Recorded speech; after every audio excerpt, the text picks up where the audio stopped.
Hello students. The last topic which I was discussing was elements in compounds. उसमें मैंने आपको elements के बारे में बताया कि who was the first scientist who used the word element. Then मैंने बताया कि what is the definition of element according to Anthony Lavoisier. ठीक है, definitions clear हो गई थी. Now we have to discuss what is a compound. What actually is a compound. तो अगर आप देखोगे तो हाइड्रोजन आप आगे थर्ड चैप्टर में पढ़ोगे कि कैसे ये चीज कंबाइन होती है, बट अभी मैं आपको सिर्फ बताऊं कि वाटर में वाटर इज एक्चुअली H2O. मतलब हाइड्रोजन और ऑक्सीजन जब भी कंबाइन होंगे तो हमेशा कंबाइन होके क्या फॉर्म करेंगे? H2O ही फॉर्म करेंगे. Means whenever this H and O will combine, they will never form H3O, they will never form H4O, they will never form HO2. ऐसा कुछ फॉर्म नहीं होगा. ठीक है, this will not be formed. So when two elements combine, they always combine in the fixed ratio. And whenever two elements combine in the fixed ratio, the resultant substance is known as compound. Whenever two elements combine in a fixed ratio,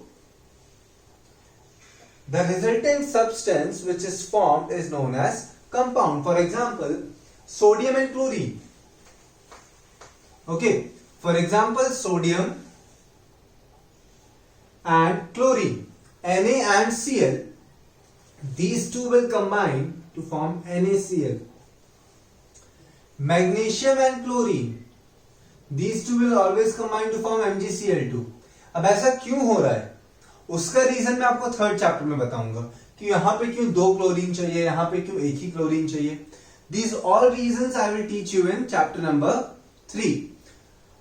So, अगर आप यहां पे देखो तो जो elements combine होते हैं sodium chloride में कभी भी कोई दूसरा प्रपोर्शन नहीं हो सकता. ये नहीं हो सकता, Na2Cl नहीं हो सकता, Na3Cl नहीं हो सकता.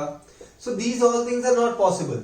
So whenever sodium and chlorine will combine, they will always combine as NaCl. One Na molecule will combine with one chlorine molecule.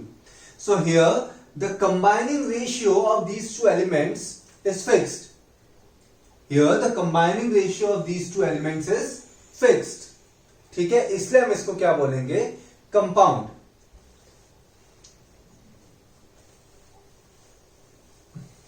So what is a compound?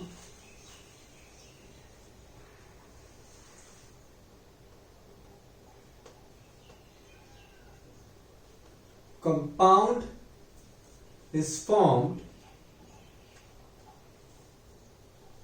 by combination of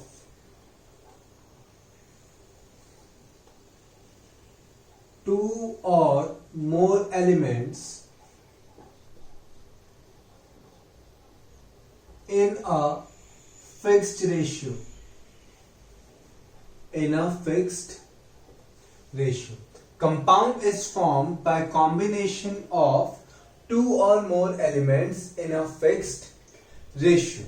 ठीक है, अब आपको compound पता चल गया. For example water H2O, ठीक है, salt NaCl, etc. ठीक है, these are the examples of compounds. तो आपको पता है एलिमेंट क्या होता है? इसमें हाइड्रोजन एलिमेंट है, ऑक्सीजन एलिमेंट है. मतलब जिसको आप फर्दर ब्रेक डाउन नहीं कर सकते दूसरे सब्सटेंसेस में. जैसे NaCl को तो मैं फर्दर ब्रेक कर सकता हूं, Na अलग और Cl अलग हो जाएगा. तो Na को फर्दर ब्रेक नहीं कर सकता मैं. तो Na क्या है? एलिमेंट है. Cl क्या है? एलिमेंट है. इन दोनों को कंबाइन करके क्या मिला हमें? कंपाउंड. तो कंपाउंड और मिक्सचर में क्या डिफरेंस होता है? NaCl में भी दो एलिमेंट हैं, मिक्सचर में भी हो सकते हैं. तो कंपाउंड और मिक्सचर में क्या डिफरेंस होता है? मिक्सचर में कभी भी कोई कंपोजिशन का रेशियो फिक्स नहीं होता है. ठीक है, आप जैसे वाटर में आप सॉल्ट डालो तो कोई न्यू सब्सटेंस नहीं फॉर्म होगा, सिर्फ इसमें आप सॉल्ट डालते जा रहे हो. Salt is a compound, water is also a compound. But आप इसमें NaCl डाल रहे हो वाटर में, water is behaving as a solvent while this salt is behaving as a solute। तो जब आप इसमें ऐड कर रहे हो, ठीक है, तो इसका कोई रेशियो तो फिक्स नहीं है कि इतना ही होगा हमेशा। हर बार आपको अपने नीड के अकॉर्डिंग आप चेंज कर सकते हो। ज्यादा सॉल्टी वाटर चाहिए हो तो ज्यादा सॉल्ट ऐड कर सकते हो, कम सॉल्टी वाटर चाहिए तो कम सॉल्ट ऐड कर सकते हो। There is no fix ratio here. तो जहां पे रेशियो फिक्स नहीं होता है उसको बोलते हैं मिक्सचर, और जहां पे रेशियो फिक्स होता है कंबाइनिंग एलिमेंट्स का उनको बोलते हैं हम कंपाउंड्स। ठीक है, ये बेसिक डिफरेंस है। तो आपको मिक्सचर और कंपाउंड्स का डिफरेंस देखना है, क्योंकि वो आपके बुक में भी दिया है। This is on page number 26।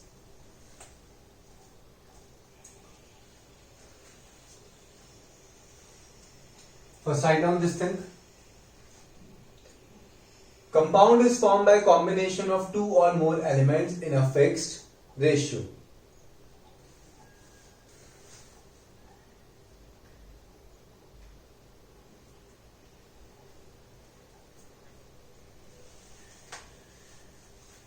Now we have to study the differences between mixture and compound.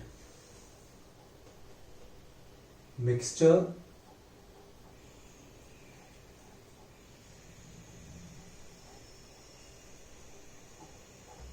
and compound.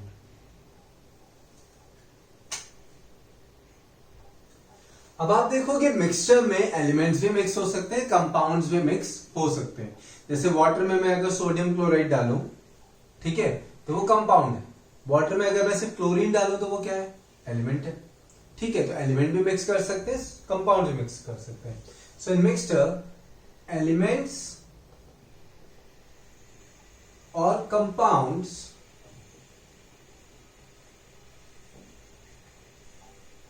mix together to form a mixture. Here no new substance is formed.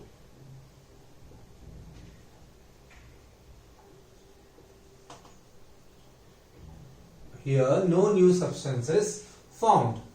Compound. Elements combine together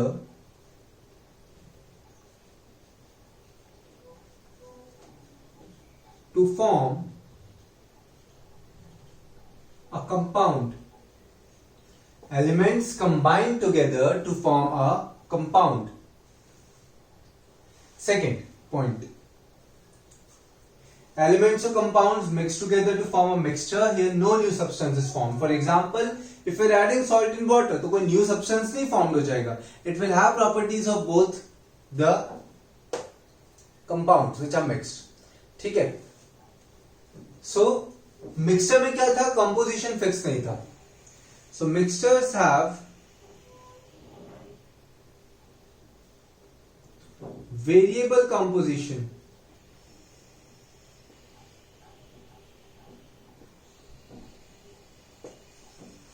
Clear?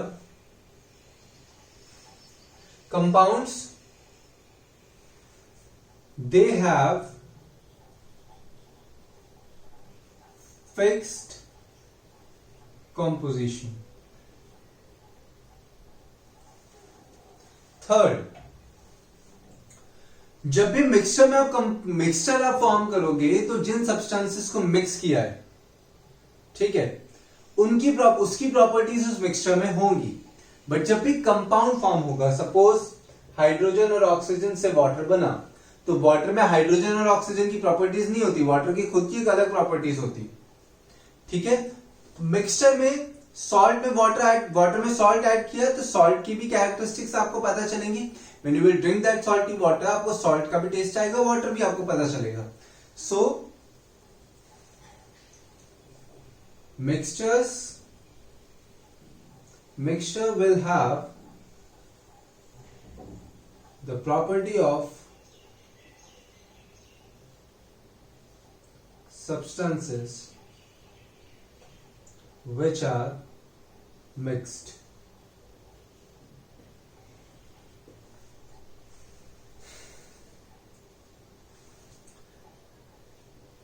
A new substance is formed. New substance will have,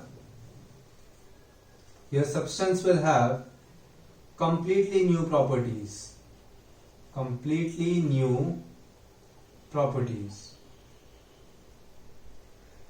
उसकी properties एकदम अलग होंगी. Last point, इसके अंदर जो substances involve हैं, they can be separated by means of filtration, bye means of any physical method. Substances present in mixture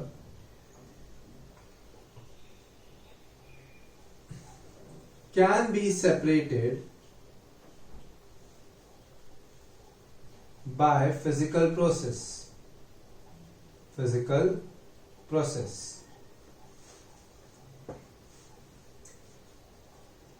Elements from compound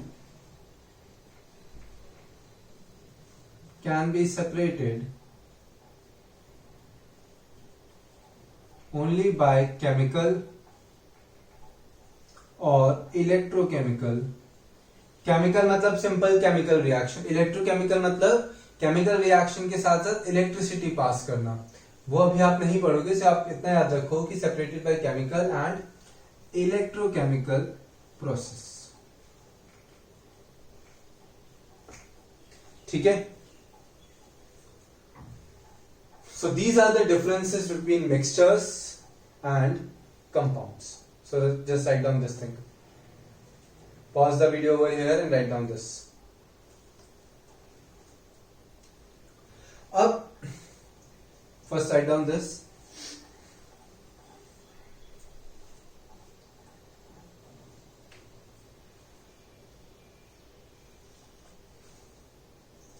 Okay.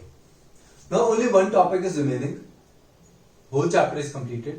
एक topic हमारा रह गया है जो है filtration process of water. The water which we drink, वो urban areas में कैसे प्यूरिफाई होता है, वो चीज हमें देखना है. So for that you have to see figure on page number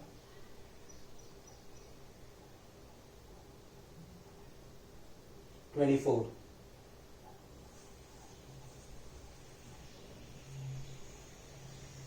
I hope you have written this. So see page number 24.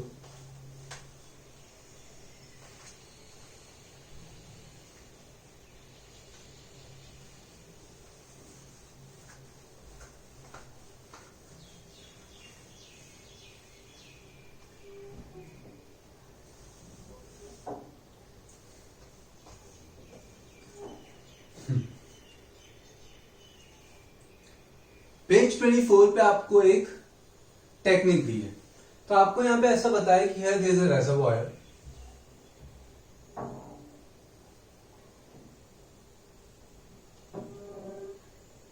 This is a water reservoir. Water reservoir जहां पे वाटर स्टोर्ड है. मतलब आप कोई भी वाटर बॉडी से water clean मतलब purify करके उसको आपको सप्लाई करना है. So this is that water reservoir from which the water has to be purified. अब वाटर जो प्यूरिफाई होने वाला है वो एक पाइप के थ्रू कहां जाएगा, पहले एक सेडिमेंटेशन टैंक में. तो what is the meaning of sedimentation? Sedimentation tank is a tank in which the impurities settle down. If you leave that particular mixture undisturbed for a period of time, what will happen? The heavy impurities will slowly settle down in the sedimentation tank. तो sedimentation, decantation ये सब पहले पढ़ के आ चुके हो. ठीक है. So sedimentation क्या होता है? यहां से पाइप के थ्रू कहां जाएगा वो? एक sedimentation tank में.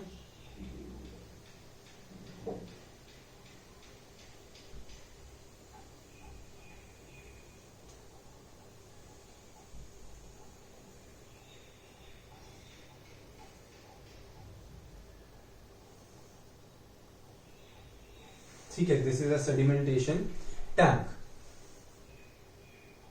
यहां पे फिल्टर्स भी होते हैं. So this is a sedimentation tank.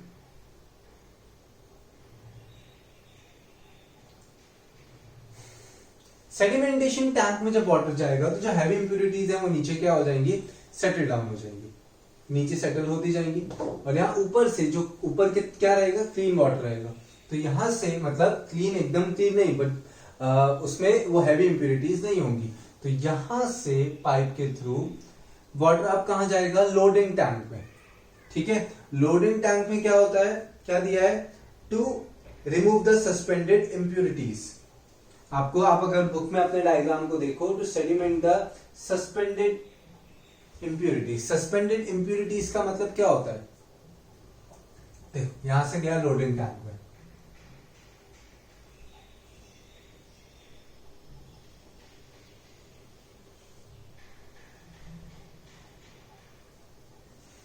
Clear. Loading tank के पास जाता है ये, I should make this diagram very small.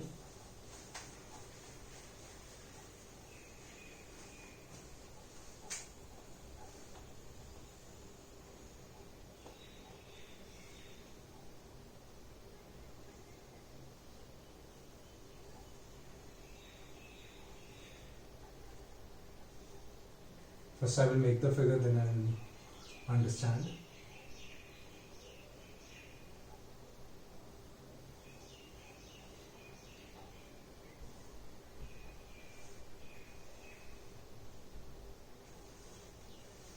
Okay, उसके बाद जाएगा फिल्ट्रेशन टैंक में।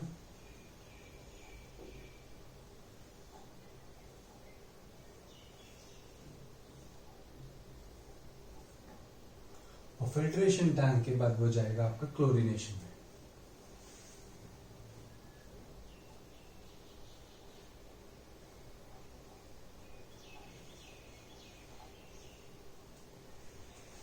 अब फिल्ट्रेशन टैंक में आप देखोगे तो fine sand, course and course gravel, ठीक है, फाइन सैंड, ये सब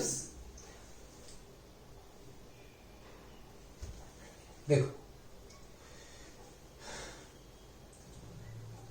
आपकी बुक में जो फिगर दी है वो पूरी कंप्लीट नहीं है फर्स्ट ऑफ ऑल, बट हमें बुक की फिगर देखनी है।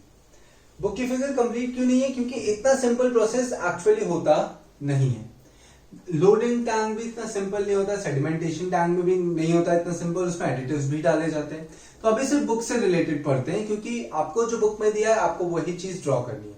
डिफरेंसेस क्या होते हैं मैं आपको बताता हूं। देखो यहाँ पे क्या हुआ, वाटर रिजर्वॉयर से वाटर फ्लो होते हुए कहां पे आएगा, सबसे पहले सेडिमेंटेशन टैंक में, where it will come, in the sedimentation tank. Okay, sedimentation tank में जो हैवी इंप्यूरिटीज हैं वो क्या होंगी, नीचे सेटल होंगी। बट अगर इतनी ज्यादा इंप्यूरिटीज हैं, so there might be some impurities which remain suspended in the water, वो क्या रहेंगी, सस्पेंडेड रहेंगी वाटर में।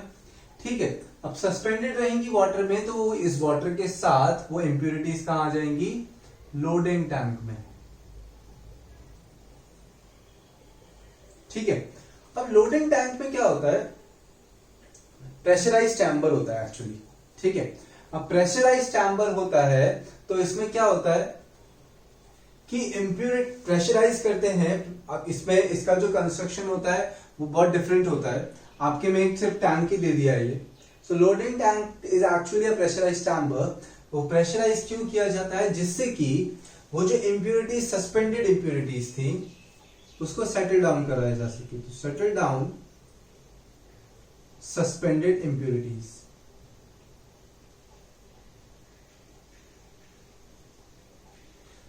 तो जो प्रेशराइज्ड चैम्बर का कंस्ट्रक्शन होता है वो डिफरेंट होता है, बट आपको अभी सिर्फ क्या पढ़ना है, this is a loading tank. मैं आपको बता रहा हूं, it is a pressurised chamber.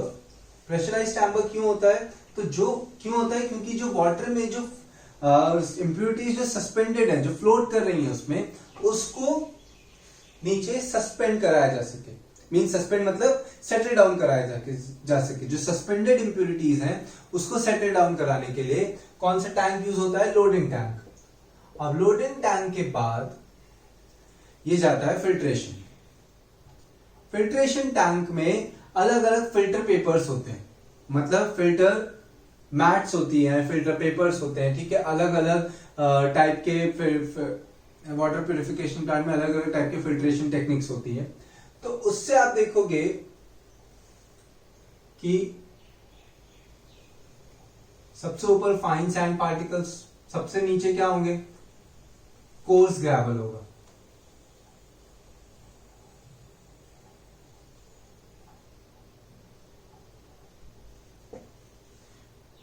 फिर यहां पे ग्रेवल होता है। तो फिल्ट्रेशन टेक्निक की वजह से होता है। फिल्ट्रेशन मैट्स यूज होती है अंदर, फिल्ट्रेशन फिल्टर पेपर्स यूज होते हैं और उससे ये चीज फिल्टर होकर नीचे सेटल डाउन होते हैं। ठीक है। अब जैसे आपने देखा होगा कि आजकल शावर्स के लिए भी फिल्टर्स आते हैं, तो फिल्टर्स में भी आपने देखा होगा कि अंदर अलग अलग थिकनेस के सब चीज अटैच किए होते हैं which prevents all other impurities to come out of water, जो सॉल्ट्स को भी प्रिवेंट करती है। तो सेम टेक्निक यहाँ पे यूज होती है। यहाँ पे फाइन सैंड होती है, सैंड पार्टिकल्स, फिर नीचे क्या होते हैं, ग्रेवल्स होते हैं और उससे नीचे कोर्स ग्रेवल्स होते हैं। So this filtration tank will filter out all the impurities from the water and the water will flow through this chamber. This is chlorination tank. अब फिल्ट्रेशन के बाद भी वाटर में क्या रह जाता है, बैक्टीरियाज रह जाते हैं which are harmful for consumption. तो वो बैक्टीरियाज को किल करने के लिए क्या किया जाता है, क्लोरीन ऐड किया जाता है in the chlorination tank. Chlorine should be added in a very specific amount, very limited amount, because excessive chlorine can be toxic to our body. तो आपको क्या याद रखना, वाटर सबसे पहले कहाँ फ्लो होता है, सेडिमेंटेशन टैंक में, जहां पे हैवी इंप्योरिटीज सेटल डाउन होती है। फिर लोडिंग टैंक में प्रेशराइज चैम्बर होता है, उसमें सस्पेंडेड इंप्योरिटीज सेटल डाउन होती है। Then it flows to filtration chamber. Filtration chamber के लिए आप वो सोच सकते हो, जो मैंने बताया अभी, शावर इम्प्लांट्स आते हैं, शावर पे वो फिल्टर करने के लिए आता है। उसमें आपने देखा होगा कि एड्स में कि इनर कंस्ट्रक्शन में इसी टाइप का होता है, ग्रेवल्स होते हैं। ठीक है। फिर जैसे आपने आरओ देखा होगा, तो आरओ की कैंडल में भी क्या होता है, इसी टाइप के पोर्स वाले होते हैं जो फिल्टर करते हैं। तो ये फिक्स होते हैं, these are responsible for filtration of water. Now, when the water is filtered, it flows through the chlorination tank where chlorine is added to kill the bacteria which are present in this filtered water, and then this water is sent to areas for consumption. Clear? So this is the water purification technique employed in urban areas. ठीक है। तो ये चीज आपको याद रखना है, ये क्वेश्चन पूछने के चांसेस बहुत ही कम होते हैं। ठीक है। तो ये आप सिर्फ फिगर याद रख लो अपने माइंड में और फिर इस फिगर को अपनी लैंग्वेज में एक्सप्लेन कर सकते हो। ठीक है। एक बार हम बुक से पढ़ लेते हैं, बुक में क्या दिया है। ओके, बुक में कुछ दिया नहीं है, सिर्फ फिगर ही दी है और कुछ नहीं दिया है। ठीक है। अब हम स्टार्ट करते हैं। Your chapter is over.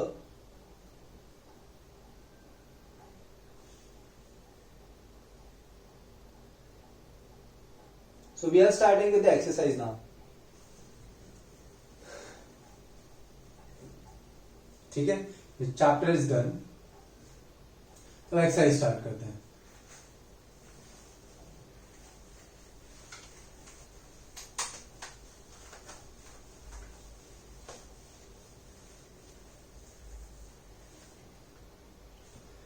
With separation techniques,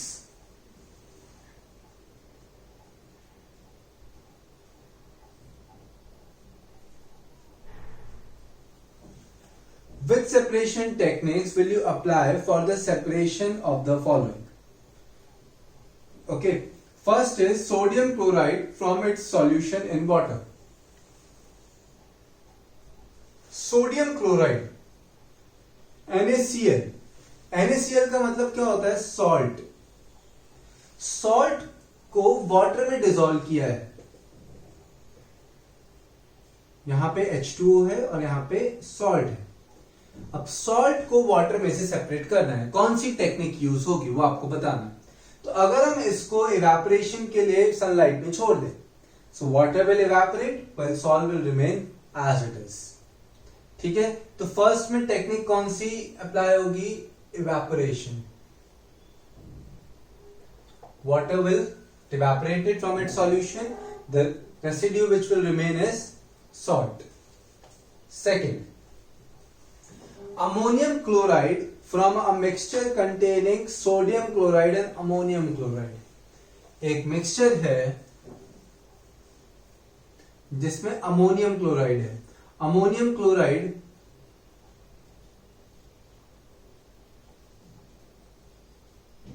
this is actually Sublime in nature, ये आपने पढ़ा था सेपरेशन टेक्निक्स में। ठीक है, जस्ट अ मिनट।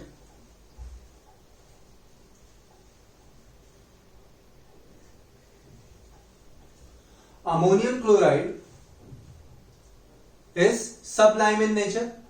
ठीक है, तो सबलाइम का मतलब क्या होता है? When this ammonium chloride will be heated it will get converted into gases form. अब इस अमोनियम क्लोराइड के साथ यहां पे क्या है? सॉल्ट भी है। तो इस मिक्सचर को क्या करो? हीट करो, तो अमोनियम क्लोराइड किस में कन्वर्ट हो जाएगा? गैसियस फॉर्म में। ठीक है, तो ये वाली टेक्निक को क्या बोलते हैं हम? Sublimation. By the process of sublimation. तो सेकेंड का आंसर क्या है आपका? Sublimation. Third, small pieces of metal in the engine of a car. Car के इंजन में मेटल के स्मॉल पीसेस हैं। In the engine oil of a car, तो कैसे सेपरेट करेंगे मेटल के स्मॉल पीसेस? डेंसिटी के बेसिस पे भी कर सकते हैं, बट उससे अच्छा कौन सा यूज कर लिया जाता है मेथड? सेडिमेंटेशन। सेडिमेंटेशन आप लोअर स्टैंडर्ड्स में पढ़ के आए हो। हमें उसको अनडिस्टर्ब छोड़ देना है बहुत टाइम के लिए। स्टिर करोगे उसको तो मेटल पीसेस ऊपर आ सकते हैं, but if you leave that mixture undisturbed for a longer period of time, what will happen? The small metal pieces will settle down at the bottom, and then you can separate out engine oil and metal pieces either by sedimentation or you can use filtration. एक proper mesh size का आपको filter paper use करना है और filtration से भी आप separate कर सकते हो। Next, different pigments from an extract of flower petals.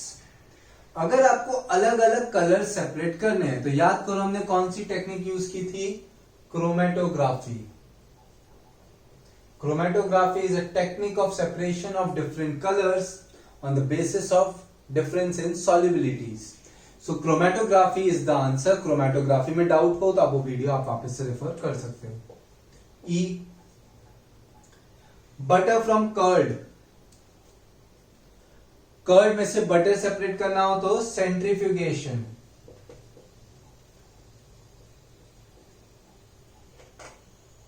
Centrifugation technique will be used. Oil from water. Oil and water are immiscible liquids. ठीक है, इमिसिबल लिक्विड को किससे करते हैं सेपरेट? सेपरेटिंग फनल से। ये भी टेक्निक हमने पढ़ी थी, separation of to immiscible liquids. Tea leaves from T. Tea leaves from T कैसे सेपरेट हो सकती है?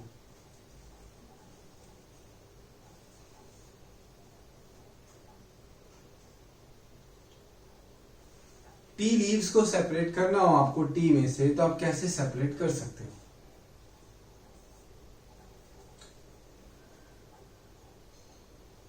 Either by hand picking. Tea leaves को हैंड पिकिंग से भी कर सकते हैं।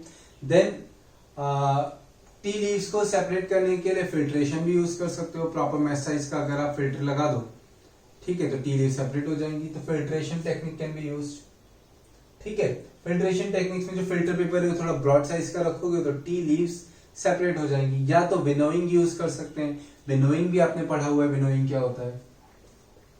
H. Iron pins from sand. Sand में आयरन पिन्स हैं तो मैग्नेट से सेपरेट कर सकते हो। मैग्नेट आपने रख दिया सैंड के पास तो आयरन पिन अट्रैक्ट हो जाएंगी, तो उसको क्या बोलते हैं? Magnetic separation.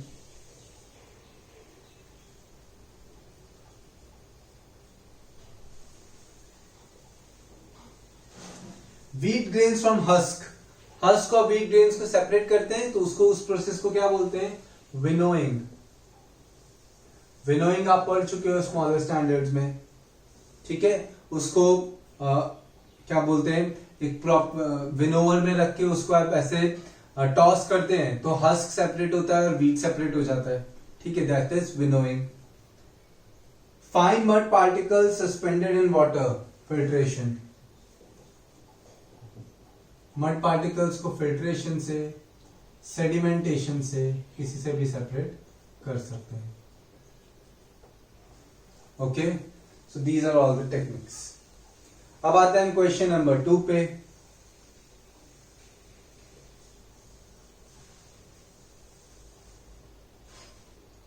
Write the steps you would use for making tea. Use the word solution, solvent, solute, dissolve, soluble, insoluble, filtrate and residue. इतने सारे हमें वर्ड्स यूज करने। तो टी को most of the people will be knowing how to make tea. But tea, whenever you are making tea, आपको यहाँ पे words कौन से यूज करने हैं? These many. कौन कौन से? Solution, solvent, solute, dissolve, soluble, insoluble, filtrate and residue. तो क्या करेंगे? First,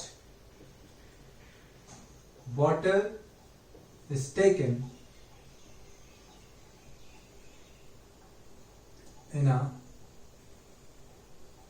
water is heated in a saucer pan. saucer pan में हमने क्या करा? वाटर को हीट किया। After heating means after some time tea and milk are added as solute to water which acts as solvent.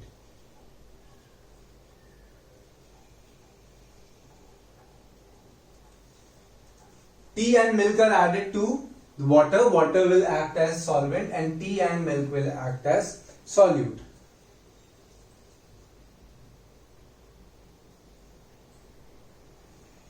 ठीक है।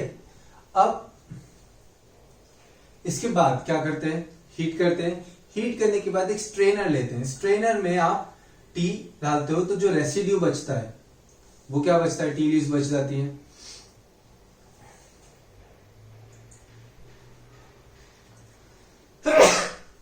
Sorry. Then a strainer is used to filter the solution. तो हमारे कौन कौन से words आ गए? देखो, सॉल्यूट आ गया, सॉल्वेंट आ गया, फिल्टर आ गया, सॉल्यूशन आ गया। ठीक है, ठीक है।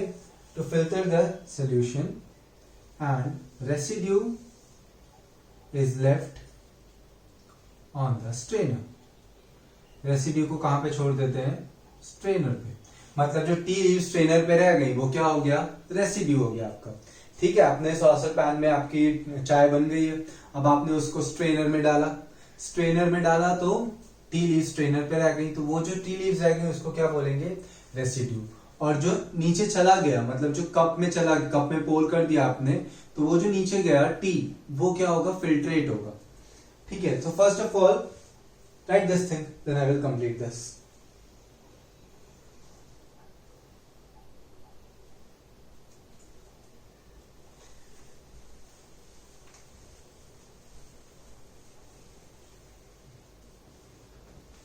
Residue is left on the strainer. इसके बाद then sugar is added to the filtrate. जो बच गया वो क्या था? फिल्ट्रेट था। and then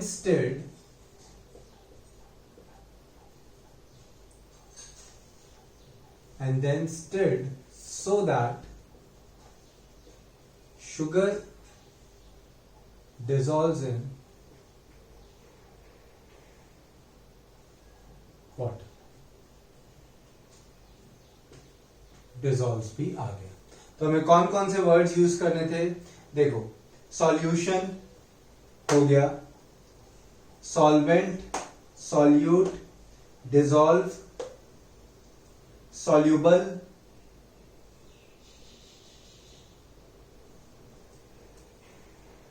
insoluble, okay. Residue क्या होता है? इनसॉल्युबल होता है। तो and insoluble residue is left on the strainer, then sugar is added to the soluble filtrate, ठीक है। फिल्ट्रेट soluble होता है और इनसॉल्युबल क्या होता है? रेसिड्यू होता है। सारी चीजें यूज हो गई हैं, so you have to write this thing. You were asked to mention the steps for making tea by using these words, तो वो हमने कर लिया है, तो आपको एकदम क्लियर आइडिया आ गया होगा कि कौन सी चीज क्या होती है। So just write this question, फिर हम थर्ड क्वेश्चन स्टार्ट करते हैं।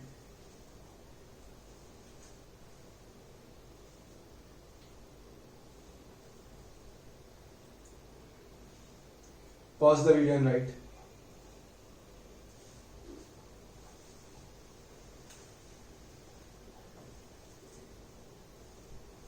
Next.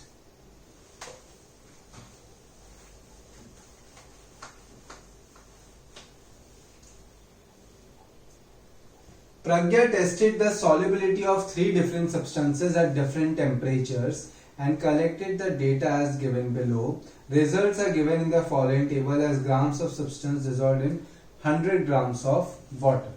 अलग अलग टेम्परेचर पे अलग अलग सब्सटेंस की सॉल्युबिलिटी आपको दी है।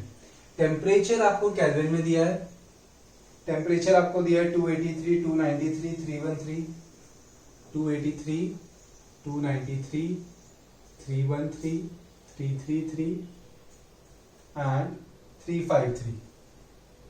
This is the table given. आपको दिया है potassium nitrate,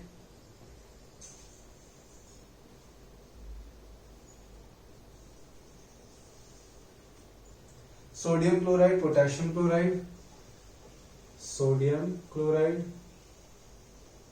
potassium chloride,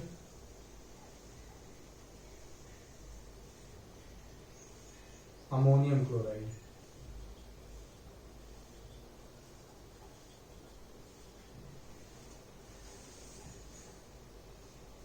okay, 21, 32, 62, 21, 32, 62,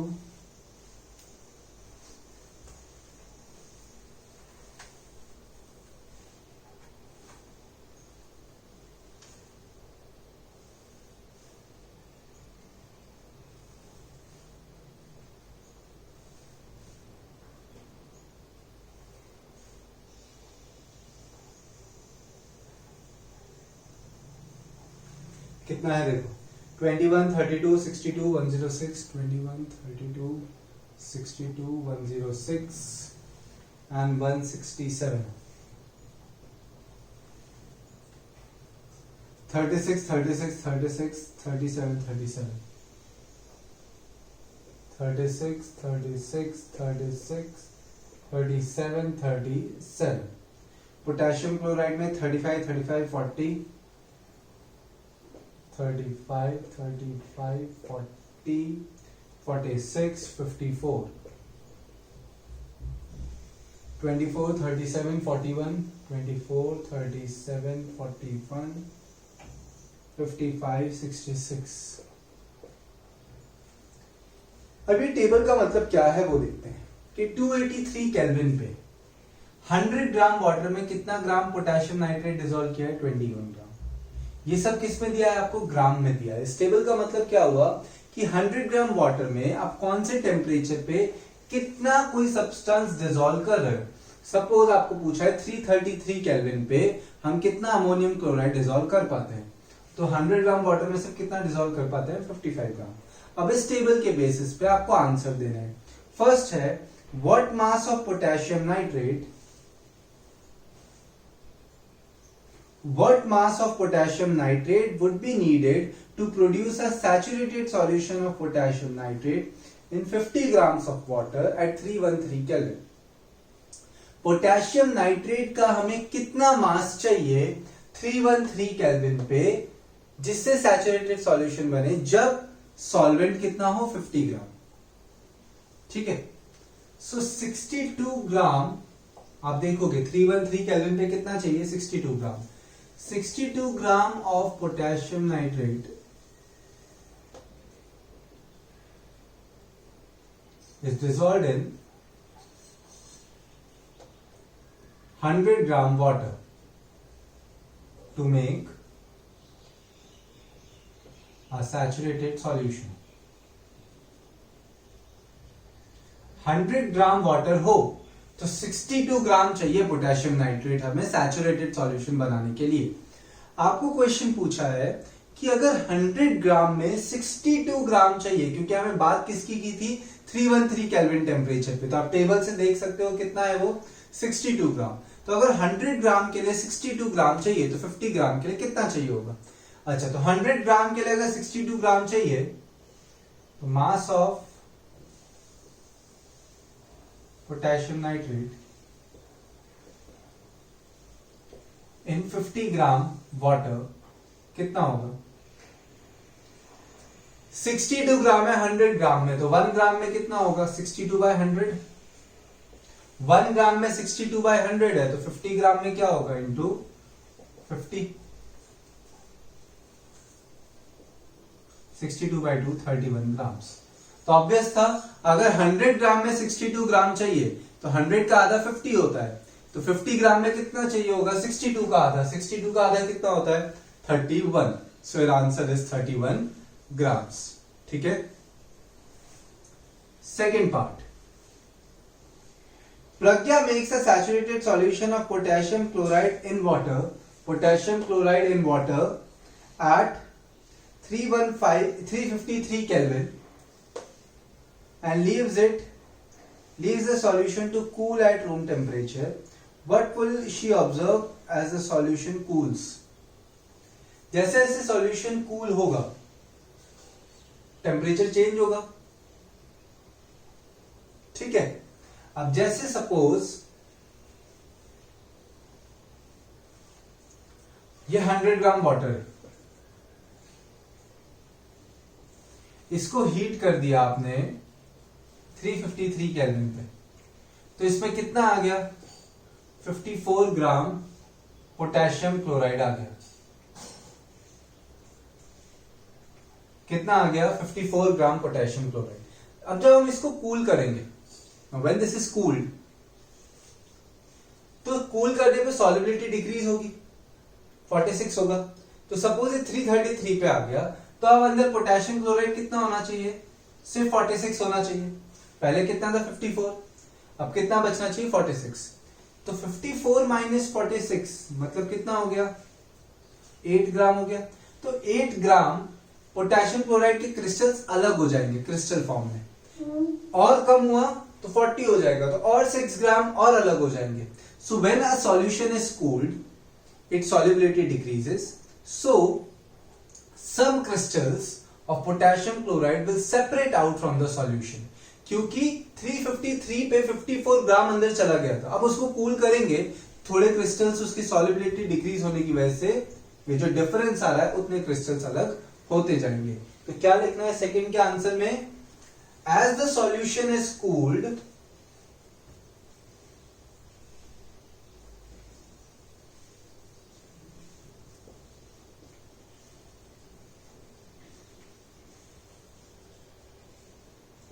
some crystals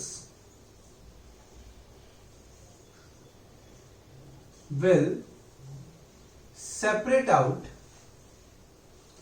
from solution due to decrease in solubility. Due to decrease in solubility. Clear? So this is the main thing. ये दोनों लिखो, फिर हम इसका सी और डी पार्ट डिस्कस करते हैं। सी पार्ट में यहां लिख देता हूं। चलो, find the solubility of each salt at 293। वो तो आप लिख सकते हो, हर एक सॉल्ट की सॉल्युबिलिटी 293 केल्विन पे। तो पोटेशियम नाइट्रेट की सॉल्युबिलिटी कितनी है? 32 ग्राम। सोडियम क्लोराइड की कितनी है? 36 ग्राम। पोटेशियम क्लोराइड की 35 ग्राम। अमोनियम क्लोराइड की 37 ग्राम। तो सी में आपको क्या लिखना है?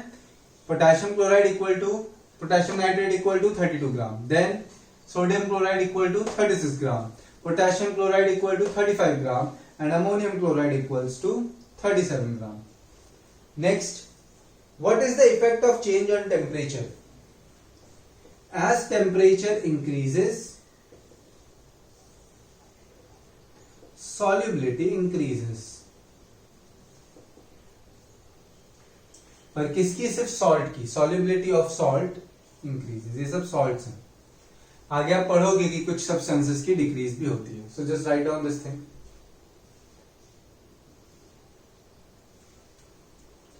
अब आते हैं हम फोर्थ क्वेश्चन पे. Explain the following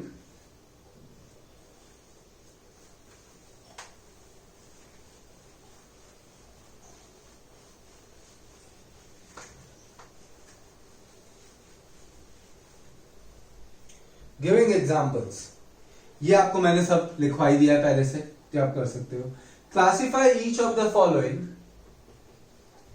as a homogeneous और हेट्रोजेनस मिक्सचर. तो soda water homogeneous, wood wood कैसा होगा? हेट्रोजेनस. इसमें आपको अलग अलग चीजें दिखेंगी. Air homogeneous,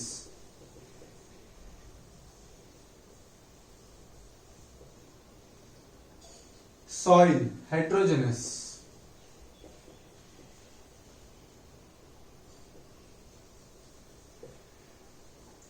vinegar homogeneous and filtered tea वो भी होमोजेनस, क्योंकि फिल्टर कर दिया है तो उसके अंदर जो इनसॉल्युबल टी पार्टिकल्स थे वो तो फिल्टर आउट हो गए. ठीक है. How would you confirm that a colourless given to you is a colourless liquid given to you is a pure water? 6 question का आंसर क्या होगा? देखो, every liquid has a fixed boiling point. The boiling point of, आपको question number 6 में पूछा है कि आपको एक कलरलेस लिक्विड दिया है तो आपको कैसे पता चलेगा कि वो प्योर वाटर है? So every liquid has a fixed boiling point. Clear? Pure water has a boiling point of 100 degree Celsius. So start heating the water. If water boils slightly below or slightly above 100 degree Celsius, then it is not pure water. If it starts boiling sharply at 100 degree Celsius, उसमें room temperature 25 degree Celsius होना चाहिए आपका, then it is pure water. तो अगर वो colourless liquid exactly 100 पे boil होना start करता है तो वो प्योर वाटर है, अदरवाइज वो उसमें कुछ इंप्योरिटीज हैं. Which of the following materials fall in the category of pure substance? तो pure substance, ice is a pure substance. Milk नहीं है, मिल्क में बहुत सारी चीजें होती हैं. आइस प्योर सब्सटेंस में मार्क करो. Ice, hydrochloric acid, calcium oxide, mercury. ठीक है. Identify the solutions among the following mixtures. इसमें से सॉल्यूशंस कौन कौन से हैं? तो सॉल्यूशंस हैं इसमें sea water, air and soda water. Solutions में मार्क करो sea water, air and soda water. Now which of the following will show Tyndall effect? तो टिंडल दो ही सॉल्यूशन शो करेंगे, मिल्क एंड स्टार्च. तो मार्क करो milk and starch will show Tyndall effect. ये multiple choice questions नहीं है कि एक ही ऑप्शन राइट होगा. Last, classify the following into elements, compounds and mixtures. So A, sodium क्या है? एलिमेंट है. Sugar solution, mixture. Silver element. Calcium carbonate, CaCO3 fix होता है तो कंपाउंड. कैल्शियम कार्बोनेट में कार्बन भी होता है, कैल्शियम भी होता है, तो एलिमेंट्स कंबाइन हो, ऑक्सीजन भी होता है. Tin element. And last silicon भी element. So your chapter is completed. In the next lecture I will start with chapter number 10 of your physics, which is gravitation. ठीक है, तो इतना कंप्लीट करके पूरी टेक्स्ट बुक ये चैप्टर की read कर लो. कोई भी डाउट हो तो पहले मुझसे क्लियर करो, then we will start with the next chapter.